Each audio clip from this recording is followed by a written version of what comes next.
A couple of weeks ago, when Pastor Roy was talking about the upcoming special offering on March 22nd for our renovations, he mentioned that usually it's the older generation, the people who are retired or the people who have kids and they're grown and move out of the house. Those people are usually the people who carry a significant weight financially in the church and who usually give the most when it comes to special offerings.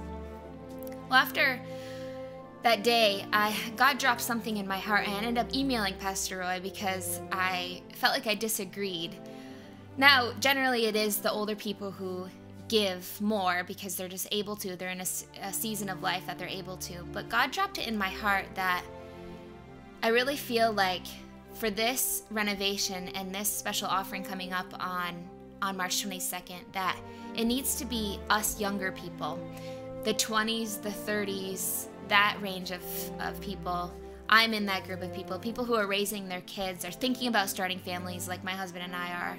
It's that range of people that I really feel like God wants to challenge us to give, and to give to the point where it hurts a little. And the way I can explain this a little bit better is I grew up in Messina, New York, going to New Testament church right across the border. And I remember at 15 when I went there, it didn't take me very long to look around and think, how did this church end up here? Because it's such a big church. It's bigger than Messina, New York. It's bigger than the North Country. And I remember thinking, who did all of this? Somebody had to have paid for this.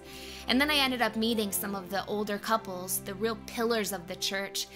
And I realized that it was them that in their season of life, when they were raising kids and working full-time jobs and just doing life, it was then that they really poured in, gave a lot of money and their time to make the church what it is today, not knowing all that God was going to do, not knowing that a 15-year-old girl was going to walk in years later and be dramatically touched by God and changed forever.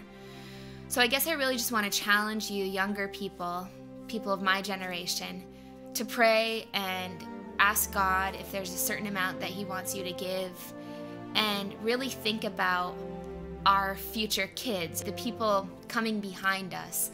I know that my husband and I have been chatting, and we really want to think about and invest in the future, thinking that maybe someday our kids will look around at HCF and say, Mom and Dad, how did this come to be?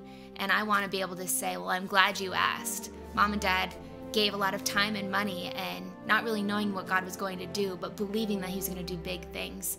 So once again, I just challenge you to think about really investing in what's happening at HCF and investing into this renovation, because we really believe that God can really do so much in people's lives, and people can be so won over by the love of God because of what we do today.